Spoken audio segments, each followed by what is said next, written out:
Une des solutions quand on parle de l'usage de la voiture et des routes, c'est bien sûr le covoiturage. On va retrouver tout de suite Olivier Binet, fondateur de Caros, société de covoiturage basée à Paris, 250 000 usagers en Ile-de-France. Concrètement, comment ça se passe pour favoriser le covoiturage?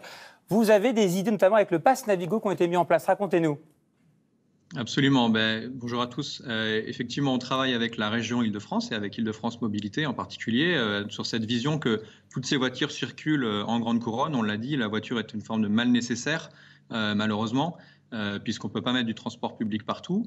Essayons plutôt d'exploiter tous ces sièges libres qui sont dans les véhicules pour en faire une forme de transport en commun. Et donc avec Île-de-France Mobilité, on y travaille tous les jours avec cette idée qu'un conducteur peut par exemple percevoir à peu près 2 € pour faire 20 km.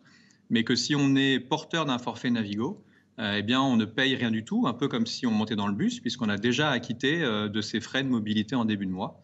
Donc, c'est totalement intégré dans le forfait, avec cette idée notamment aussi de faire de l'intermodalité, c'est-à-dire de pouvoir faire des trajets de porte à porte qui vont combiner du covoiturage et du transport public, ce qui peut être très intéressant pour limiter les encombrements et les embouteillages, notamment à l'entrée de Paris, puisqu'on peut permettre à quelqu'un qui va vivre, par exemple, dans le Vexin, de monter dans la voiture d'une autre personne, de faire du covoiturage jusqu'à Cergy-Pontoise et de monter dans le RER A ensuite. Donc ça existe déjà, bien sûr, mais est-ce qu'il faut construire, selon vous, des parkings supplémentaires, justement, pour approcher les RER, les gares de métro? Est-ce qu'il faut imaginer ce type de plateforme de stationnement pour favoriser cette combinaison entre covoiturage et transport en commun?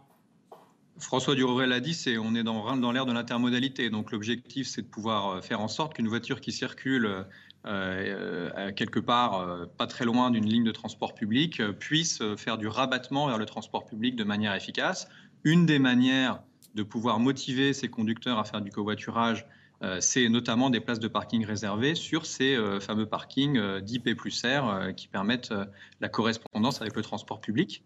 Même si, de notre point de vue, l'argument aujourd'hui le plus efficace reste l'argument financier, puisque quand on voit le prix de l'essence aujourd'hui qui a encore énormément augmenté, pouvoir économiser en moyenne 100 € par mois net d'impôts, c'est quelque chose d'extrêmement attractif. Et donc, c'est pour ça que le covoiturage se développe à assez grande échelle maintenant en Île-de-France, et notamment grâce au soutien financier de Île-de-France Mobilité.